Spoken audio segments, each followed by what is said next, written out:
কবিতা দহন। কবি মল্লিকা দাস।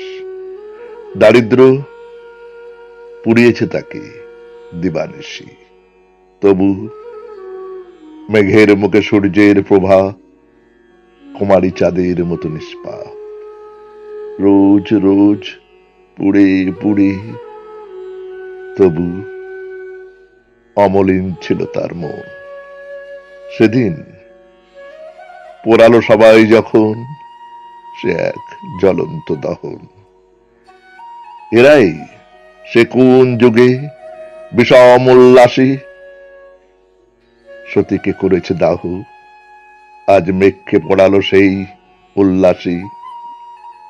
মানির মানকে পোড়ালো তারা, সুবিচার হলো না, তবু হলো বিচারের রায়। জীবন্ত পোড়ালো তারে, তবু তার কি বা আসে যায়। এই মেঘ ভয়ালো হবে, ফিসবিয়াস যেন। ভেতরে এত তেজ ছিল যার, তোমাদের সাজানো চিতায় প্রবল আগ্নেয়গিরি হলো। তাই মেঘ তোমাদের কাছে ঋণী আজন্মের।